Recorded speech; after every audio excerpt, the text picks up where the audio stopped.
Hi, Jim. Hi, Jack. Jack's here. Yeah, And Jim. there's Trish. Trish is coming up. There she is. Hi, Trish. Hi, Trish. It's Jack. Welcome. I see you there. It took me a few times to get on, but I'm on now, so that's great. Yeah. I saw you coming and going, Jack. I didn't Yeah. understand that. That's Jack. He comes and I didn't goes. either, but I'm here, so that's good. Okay. As I mentioned, today's featured speaker is Trish Black Melehan, poet, teacher, and Scotts Valley Arts Commissioner. And she's going to be talking about Journey Fantastique, Verse in Many Voices, a book that she's written about a collection of poems inspired by the artwork of James Aschbacher. It's a reading and talk about the journey to create and publish the book.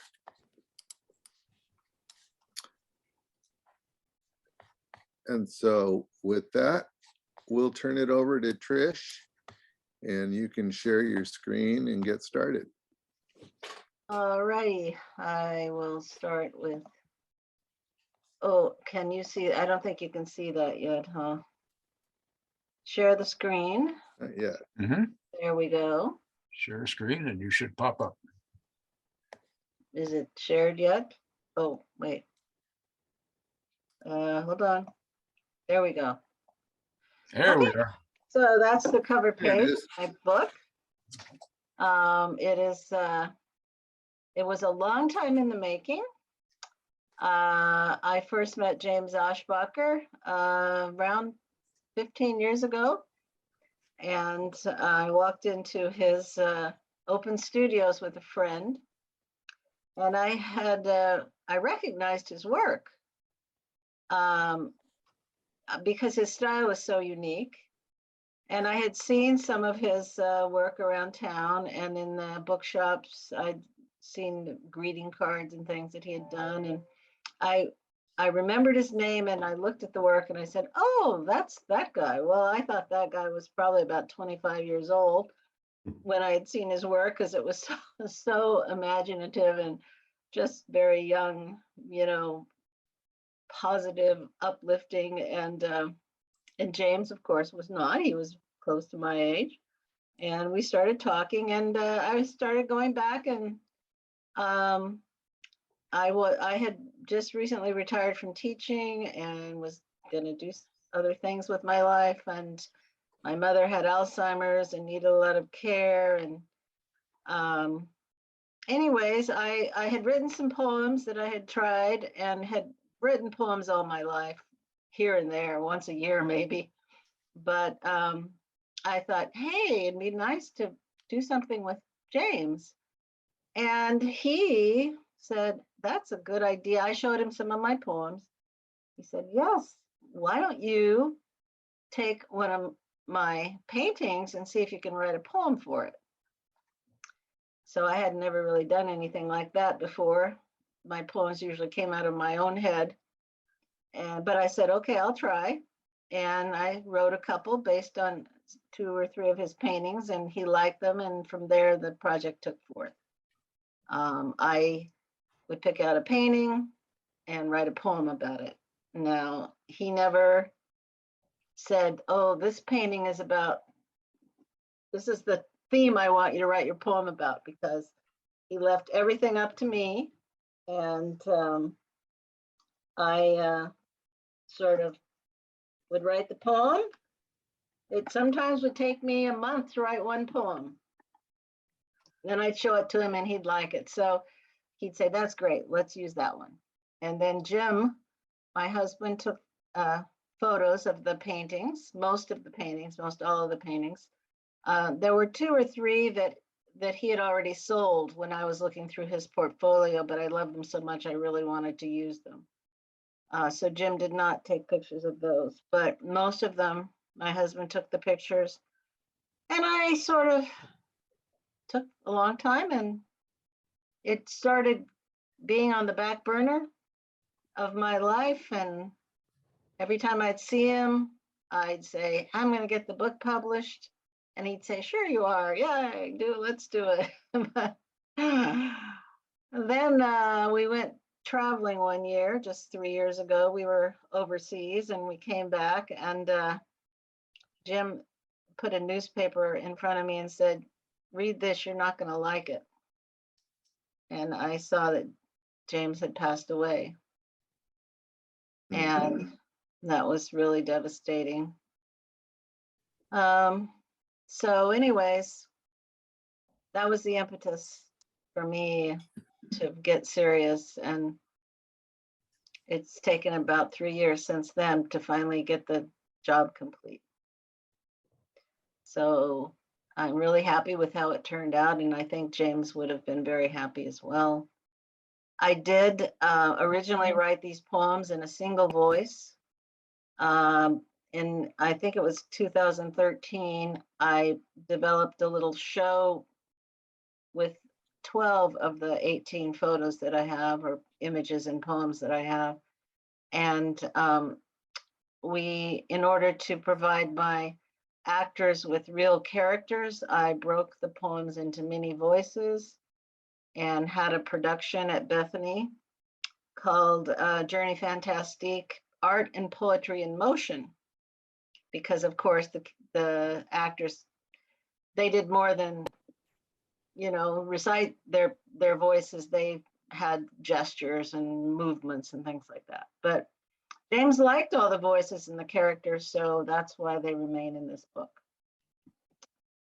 I think that's a pretty good brief, and history of the book. Does anyone have any questions? Or I was planning to read about, I think, 7 or 8 of these poems for you folks. And actually, Dave Hodgin has agreed to be a second voice in some of them. So if you don't have any questions, I guess we can go on to the reading. All right. All righty. So I will change my screen to this. And I will get rid of this. Move it up here. Okay. So I will start with the first image and poem. James had his own names for his paintings, and sometimes I kept his name for my poem, and sometimes I changed the name of my poem to veer a little bit off from what the name he had given to his poem. But this first one is he called The Reader, and I changed it to History, His Story. And it has several voices, and most of the voices in my book have there's some literary allusion to them, and you may, as a reader or a listener, know who these characters are. But they're usually from some kind of literary piece, if not from just a family name. Before there were written words, there were stories told in spoken words from one year to another, told from memories as solidly stored as those imprinted now on silicon chips. Then there were beautiful pictures, breath brushed across the walls of caves, the faces of rock, braided into baskets, burned into hides, brilliantly embossed upon the bark of trees, the bones of prey that helped to tell the stories. But some of the details were bound to be forgotten or misunderstood. When writing was invented, it was thought a type of magic, and its secrets, sacred and strange, were closely held, kept from all but the privileged few. Those who could read possessed an uncommon gift of power. So it remained for thousands of years. He wants to learn the lessons of the ages, pondering in silence as he sits and turns the pages, perhaps meeting the great ones who lived before, listening to their own words, revealing their lore. He wants to glimpse an ho-hum creature from an aha point of view, to grasp a distant dream with its translucent hue.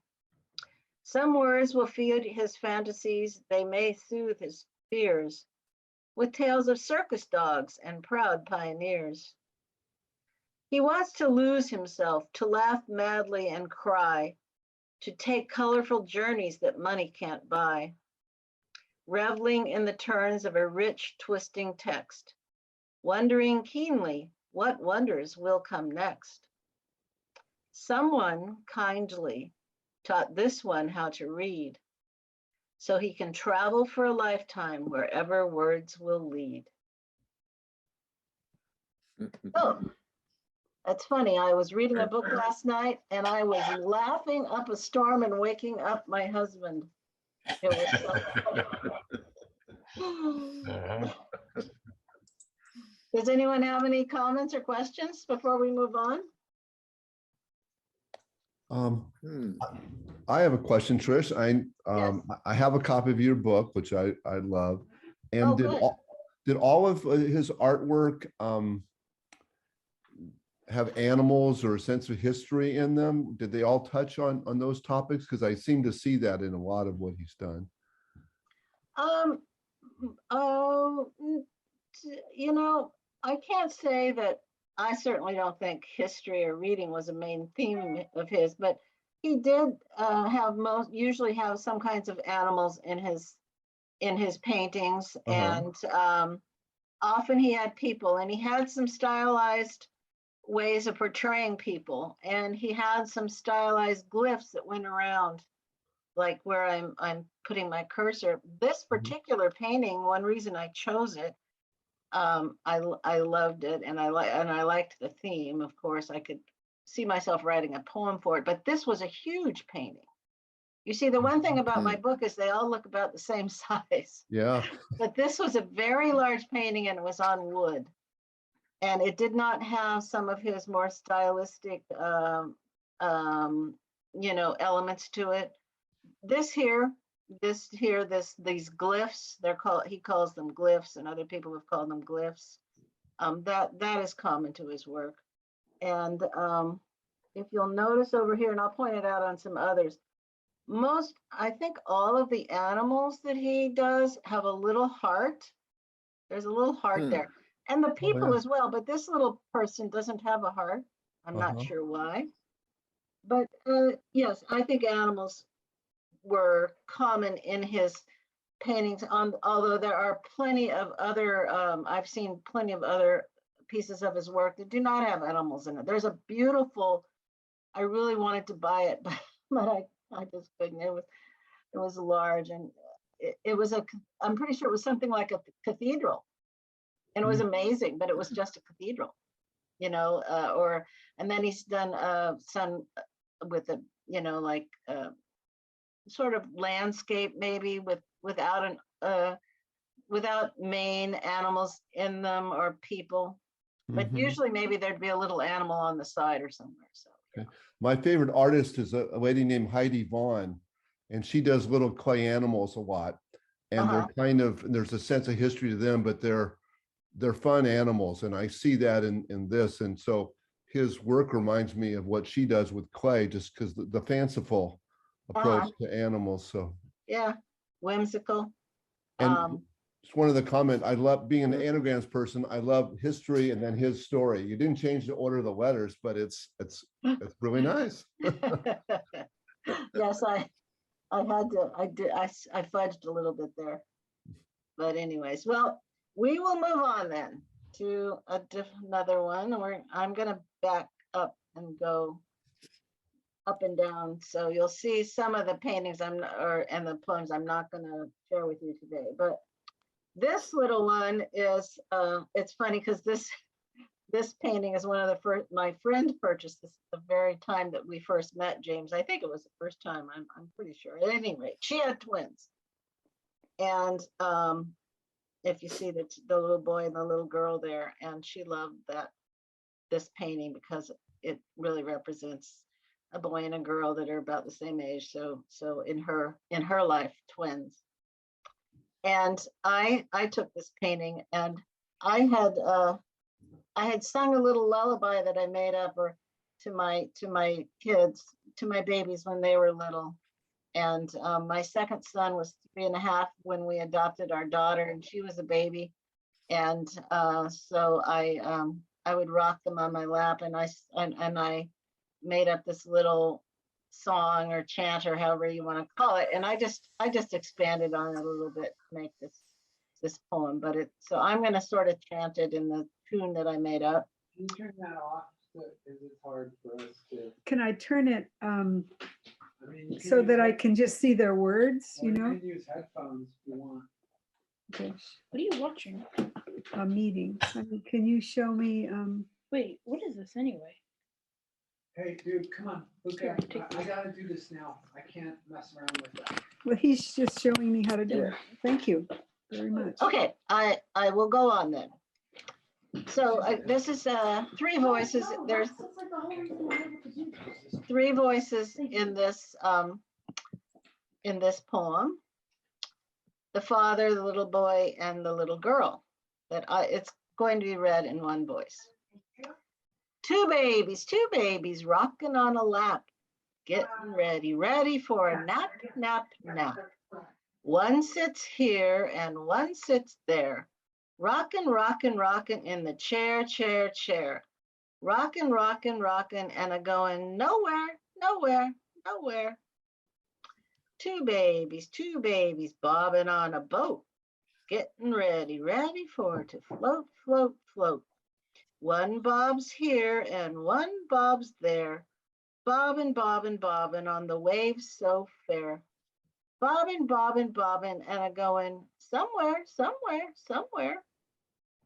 2 babies drifting down a stream, getting ready for a dream, dream, dream. One drifts here and one drifts there, drifting in the clear, fresh air. Drifting, and a going elsewhere, elsewhere, elsewhere. 2 babies sailing on a ship, getting ready for a trip, trip, trip. One sails left and one sails right.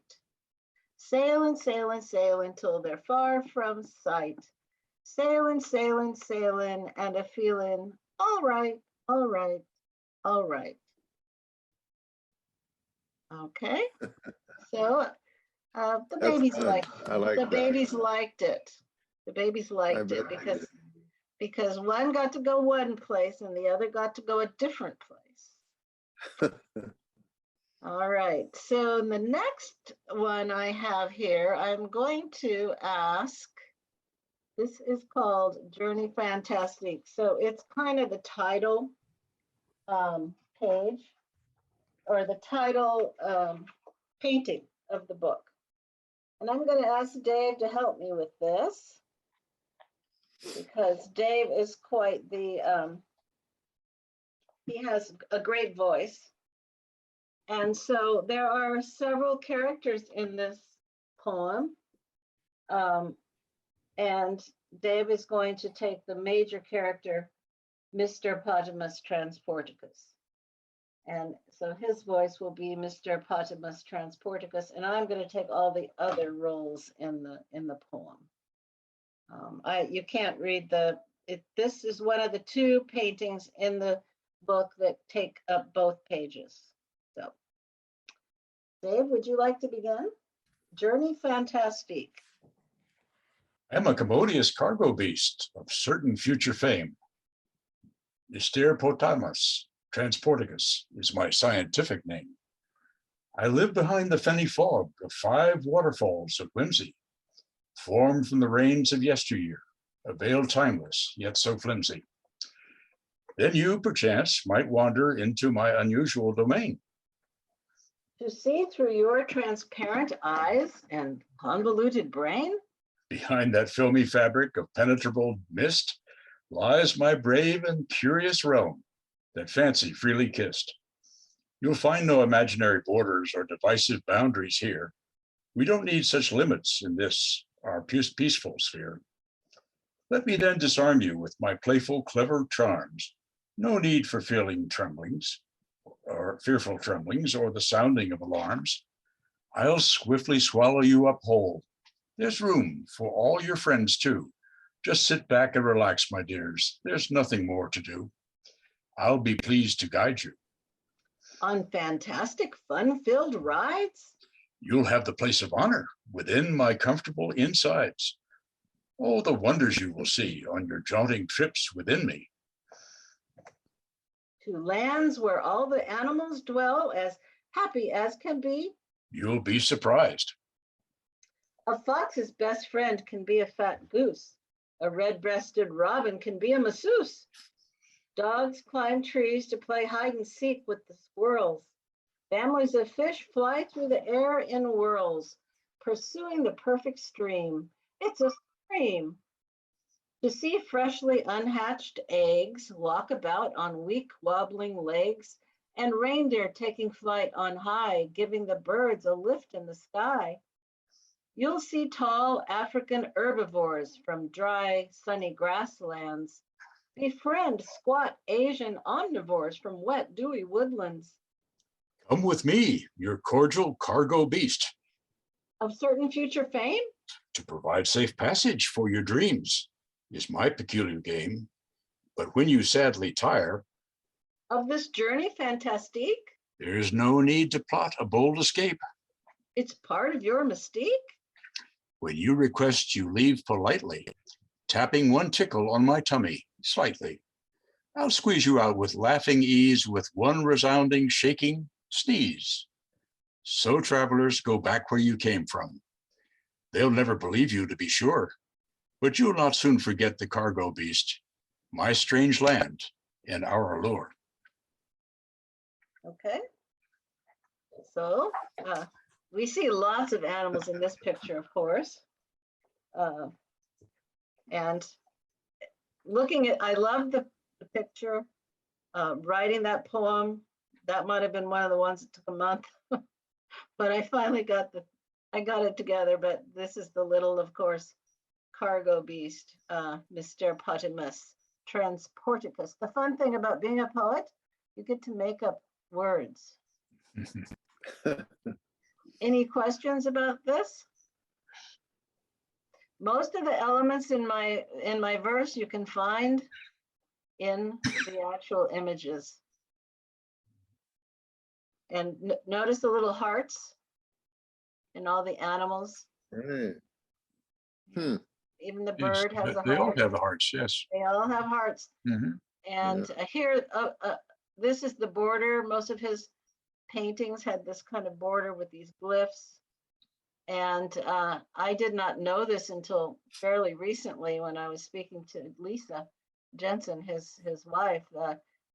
The plus sign was always on the left. So and the rumor has it that none of these mean anything. So I have not been able to refute that rumor to this point. All righty. They So have now, what? Well, I was going to say they have a Native American feel to them, to me anyway. Yes, they do. I agree. Yeah. Yes. And then, I think, well, they're primitive. African also, they right. have some African look to them, but, and I certainly would call them primitive, but the sentiment is just really uplifting, I think. So now we're going to go to another one here. This one, and Dave is going to help me with this. So if my phone stops ringing, I'll wait for a second. This one is called Happy to See You Again is the name of the painting. Notice she's, of course, got her little heart, and she's more of this stylized character in many of his paintings. You'll see some of the characters look very much like her with the hair and the little village or houses and often the flying fish. You'll see, and look at this little guy over here. But this is the main character. These are the two main characters for this poem. And so Dave and I are going to share these two poems with you. They're really one and the same poem from two different perspectives. So I think Dave is going to start. You are my rising sun, my stunning star, my Mona Lisa smiling moon at midnight. You are my class clown doing tricks at the end of a dull day. You are my youngest child, clever, captivating. You are my childhood friend, my lifelong friend, my first and second love. My mystery man, making yourself known in nonverbal ways. You are the only one who truly understands me. My first and second. It's you I look for, only. You are my first and second love, I think. Is Yeah, great. I was waiting for when others failed miserably Oh. here, but Okay, yes, I'm okay. sorry. that's all right. You stand out in a crowd and of look-alike faces. It's you I see. It's you I look for, only you.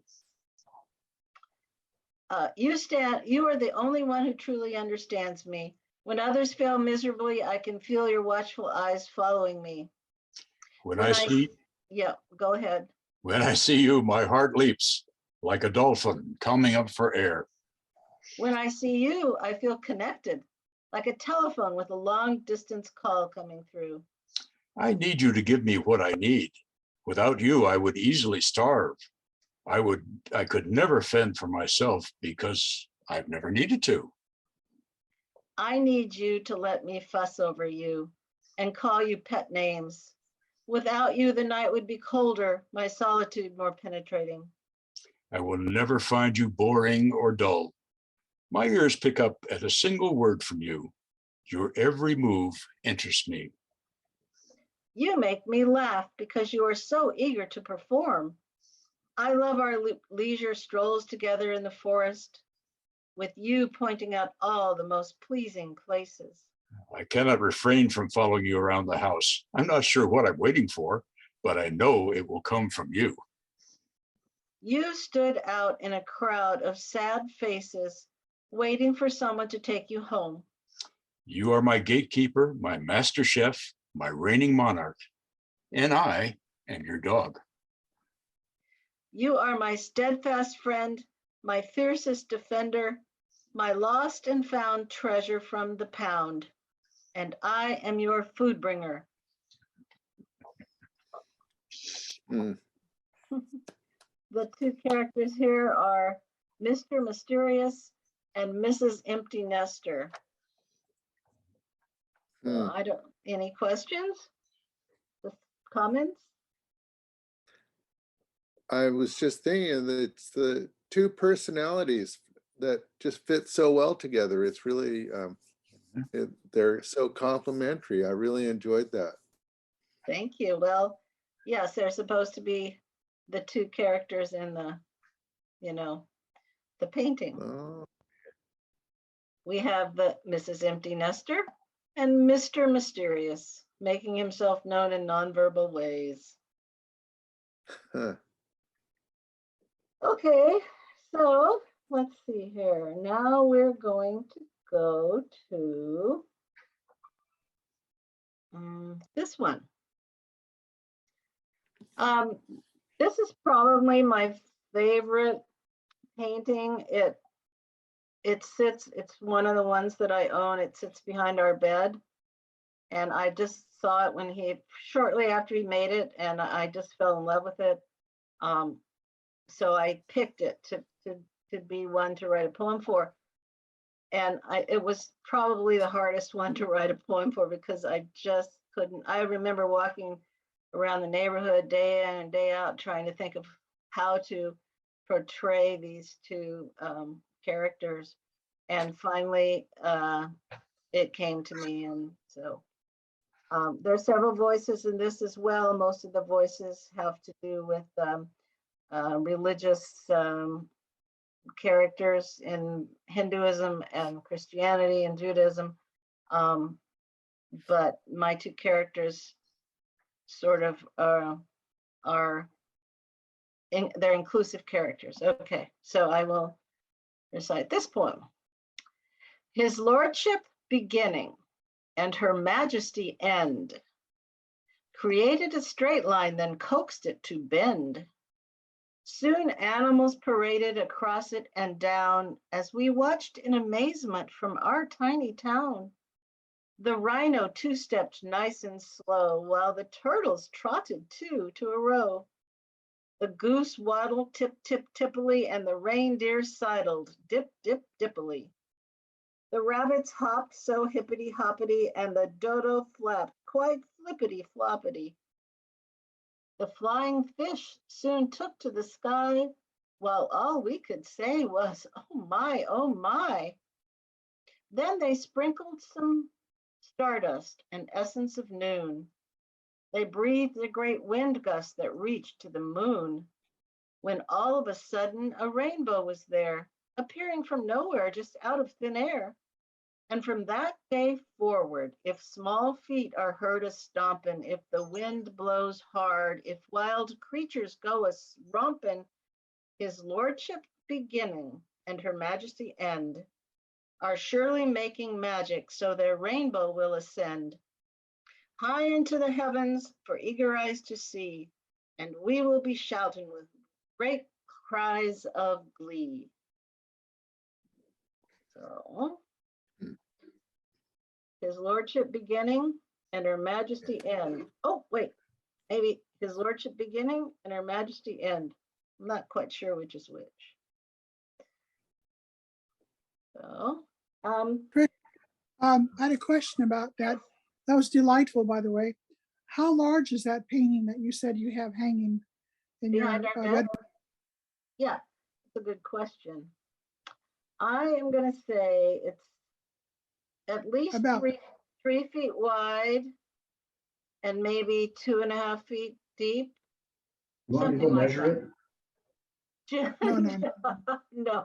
But you get the idea. It's not a huge painting, but it's not a small one. You know, it's not like 1.5 feet by 2 feet or something. It's Is that painted on wood also? everything he does is painted on wood, I and see. it's original.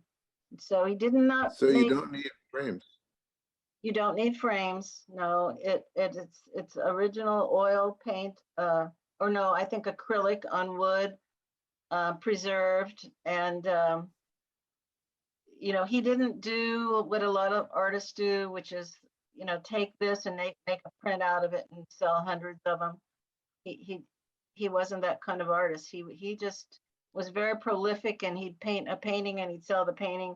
He did some cards with his, he did sell like greeting cards.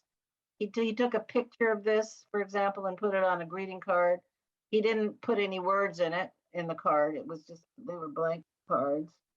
But that's really the only thing he did. You know, there were two, I did notice a few of his work over the years. He would do 2 or 3 posters and sell them at his open studios. Oh, I don't know, for $40 or $50, but mostly he didn't do a large bit of work like that. It was, his body of work is mostly original paintings, each one different, with similar, you know, characteristics. I love the eyes. I love the eyes here. Some people think this is kind of a scary painting for kids, but I don't know. I don't think so. What kind of wood does he use? Do you know? You know, that's a good question. I don't know. No, I'm sorry. I don't really know. I can find out. Lisa would probably know, his wife, but I don't know that right off that. But okie doke. So now we're gonna go to another one that Dave is gonna help me with. You're getting a preview of all the. There are 18 paintings in this book. Oh dear, wait, I thought. Wow, that's pretty. There it is. Dave is going to help me with this. Now, you see this painting? This is a very small painting. This is probably 1.5 by 2 feet. You know, it's quite small. I love the outline of the mountain there. Anyways, so this is actually the last poem I wrote. I found the painting at an open studios. Once when I was visiting him, I don't remember when. And I loved it. And my little 3-year-old grandson was so into these little things, and you know what they are. And so that was his Christmas present that year. And I read him this poem, and James loved it. And I laughed when I sent it to him, and I said, see, I can still write poems for your paintings. That was probably a year before he passed away. So anyways, there are 2 voices in this poem, a little boy and the grandpa. Toy train, boy train. Chugga, chugga, chugga. Choo, choo, choo. Chugga, chugga, chugga. Where are you going to? Take us through a forest deep. Before the moon comes out to sleep. I've heard there's plenty things to see. Chugga, chugga, choo, choo. A wuzzy wuzzy blue fox could be climbing up a tree. Through the fertile valleys and up the snowy hills. Past the silent spinning of the chugga windmills. Chugga, choo, chugga, choo, chugga, choo, choo, choo. You'll be the engine and I'll be the caboose. We'll take along a Christmas goose. Chugga, chugga, choo, choo. We'll gather close a pup named Moose. Choo, choo, choo, choo. We'll offer gentle tickles and polish shiny nickels and nibble sweet green pickles with our friend, the duck masseuse. Chugga, chugga, chugga, chugga. Choo, choo, choo. Shall we board a diesel train? Or be propelled by steam? It matters not at all to me if we can dream our dream. Chugga, chugga, chugga, chugga. Choo, choo, choo. Where will you go? What will you do? Chugga, choo, chugga, choo. Will you lead or will you follow? Oh, please don't in the mire wallow. You say choo, and I say chugga, chugga. Wrap those arms around me in a great big hugger. Okay. That's wonderful. Yes. My grandson, now he has a brother, and this painting worked even better for his brother than it did for the first one. I'll bet they react really well to the poems too. Well, when I read, I don't read it to them that often, but the few times I have, you know, it's in there. I said I bought this painting, then I wrote the poem, and it's in their bedroom, and they see it every day. So Very good. Nice. let's see. So I have a couple more. Are there any other questions, or should I move on? Trish, did you get this published locally? Was it a difficult thing to do, or? Well, what was difficult was getting all these paintings on the right size paper, you know, layout, and my son-in-law helped me do all the layout, and he picked out all the fonts and made sure it all, he like, for example, his expertise is such that he could, you know, cut this and paste it there, that kind of thing. So that took a while, having my son-in-law fix this all together for me. Then I found a printer in town. I wanted to stay local, and I found a printer in town. I thought, you know, I could have spent more time finding a publisher that would publish, you know, in maybe larger numbers and have a distribution set up and everything, but I didn't really want to take the time to do that. So I was able to do this on my own at Community Printers. They did a wonderful job. I picked out the size of the paper. and I wanted it oversized, which it's quite a large book. I'll hold it up before we're done so you can sort of see the real book, what it looks like. So that I wanted it oversized so people could, be reading this poem, for example, and hold up the picture to a small audience or whatever, or in bed, reading at bed timer. It's not just a book for children, but I like to say it's a book you want to share with children, because as you read this poem, it really gives the person listening to the poem, the ability to look at the painting in different ways and pick out all the little facets and the features of the painting. The little animal on the moon and the stars out, and I mean, it just helps the person appreciate the art. And I have a friend who has the book. She got the book, and she's an artist. And she told me, she saw me one day. She said, "Trish, I just want you to know that your poems really helped me see those paintings so well." So that's kind of how I like to describe the book. It's a book to share paintings and the appreciation of art with young people, anybody, really. Okay. Trish, is there a copy of your book at the public library? I plan to give one or maybe two copies of the books to every library in Santa Cruz County, but I have not done that, but there definitely will be. And right now it's for sale at Bookshop Santa Cruz and Zinnia's.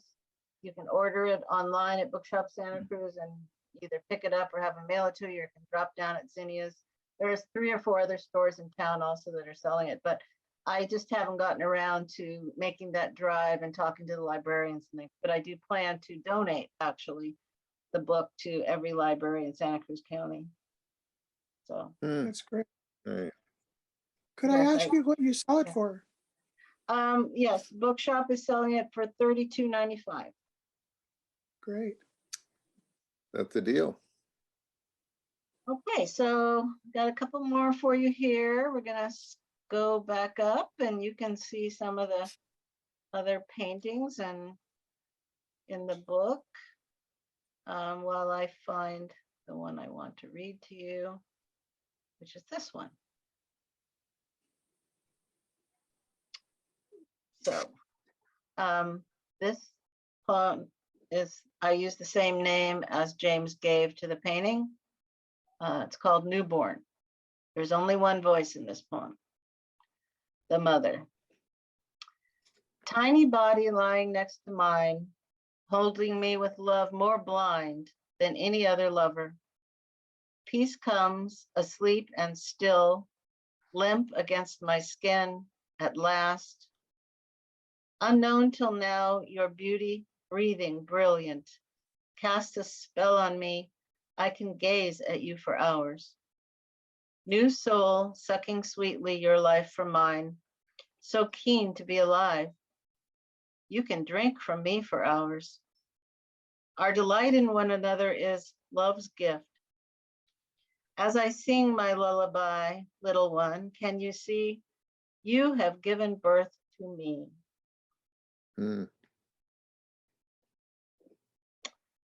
Okay. I have to confess that this poem I wrote for my firstborn son. It was probably one of the first poems I ever wrote.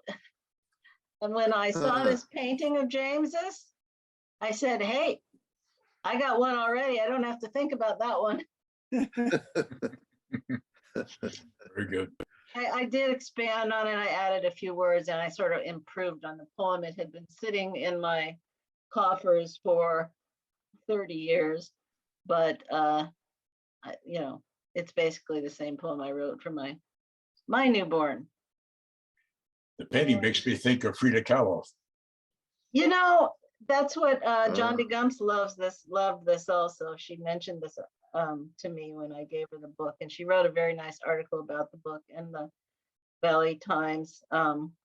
But she thought Frida Kahlo as well. I'm not quite so sure, but you're not the first one to say it, so There's got to be some merit to it there. I don't want to think James was copying anybody else's style, because to me, he had his very own unique style. Okay, so one more. We'll go down to the last poem and painting in the book. And that's where we'll end.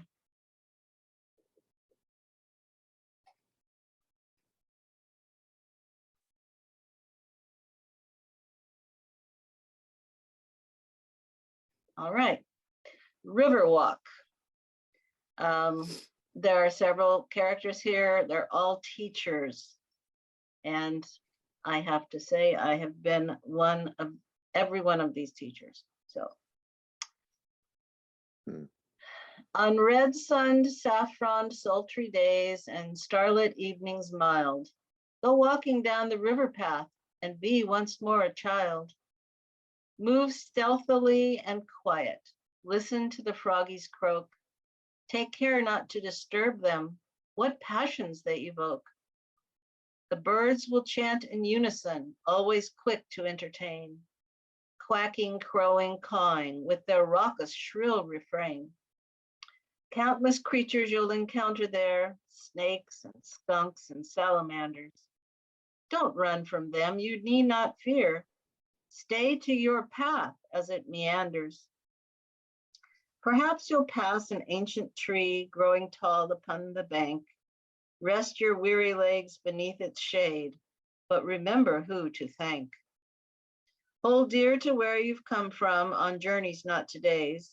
Consider where you're going next, trails ahead, still cloaked in haze. From the river passing gently by, springs an endless stream of mystery, etching patterns on the riverbed, witness to its living history. As you search the silvered surging depths, two youths yearning to explore, retrace those tripping, skipping steps. Turn your head toward home once more. So I invite you to somehow get a copy of my book and check out the other, what would that be? 13 paintings and poems. And well, no, I guess I read 7 or 8 of them. So 10 or 12 pictures and poems in the book. So I will go up to the first page, table of contents. I have a little discussion here about what art and poetry actually is, and my dedication. So I don't know if there's any other questions. I guess I can stop sharing the screen and go back to seeing you in person. Well, Trish, this is Jack.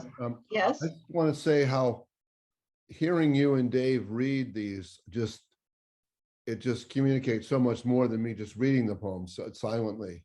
So thank you for presenting it. And it just, for me, it makes these pictures come alive. Yeah, great. Well, it's, poetry is meant to be read alive. I mean, it's meant to be said. Certainly lyrical kind of poetry, there's music in the words, and it really, it's more than just the written word. A good poem, I think. So, I like thank you. this picture, Trish, because it's got you with Aschbacher's mural in the background. Yeah. Where is that located? The mural? Yes. That mural is on a side street off Pacific Garden Mall. It's like within the first block of Pacific Avenue to the right behind I think it's a Japanese restaurant. It's on a side street. Then he has another even larger one on Center Street. But this one is actually inside. It's part of Pacific, Garden Mall. Did James paint those, or were they painted after his death? Oh, no, James painted those. James painted many murals around town, besides this one and the other major one in downtown Santa Cruz. He painted some at schools. He used to, every year he would take, he would be at 1 or 2 or 3 schools, and he'd take the students together and he'd teach them how to do murals. Hmm. And I think he did it quite a bit through the Pajaro Valley Arts Council. So yeah, so he was a muralist. Besides painting on wood, he painted on concrete. Wow. And Did also James his have wife would help. children or grandchildren? James did not have any children, Oh, but he got to meet many of my grandchildren and a couple of my children. Good. But no, as far as I know, he doesn't have any children. Or therefore he doesn't have any grandchildren. a delightful book, delightful I pairing think, of your poetry with his paintings, delightful pairing. thank you. I kind of, Yeah. I kind of like to think of James's paintings as his children. They As all, what? his paintings as his children. Ah, They're gonna live on after him, and that part of him is in them all. And they've all found good homes and had good lives. Very good. Great. I'm well, you hoping, did justice to him. thank you. I'm hoping that all of this takes time, and I just got it published a couple of months ago, and then Christmas came along and everything, but I'm hoping, I've got my fingers crossed, I'm going to go to the art museum in downtown Santa Cruz, and I'm going to suggest to them that they should have a showing of his work. And I can get Absolutely. together many of his paintings.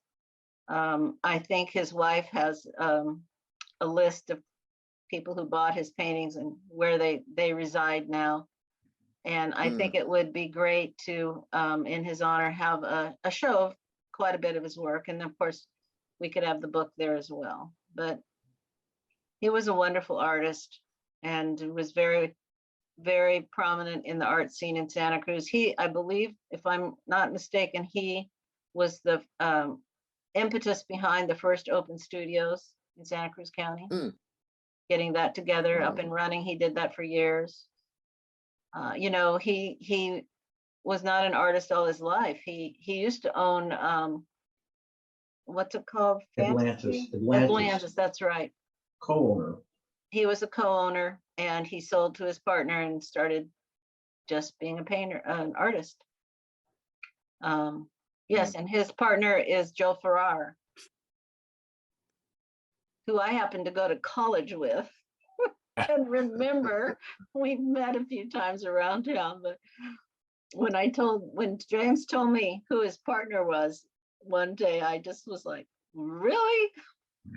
I used to sponsor him in a coffee shop at Santa Clara, and he'd come and play his guitar, and I was the one that arranging all the talent, so I knew him fairly well. No, interesting story. Yeah, Background. small world. Yep, small world. So, Trish, well, this has been fascinating. Thank you so Well, much, and I thank you really for having enjoyed the me. readings. I enjoyed myself Yeah. as well, and thanks for inviting me, and I will see what's on the next docket for the Senior Life Center. Yeah, well, February 7th is coming up. George, you want to tell us about that?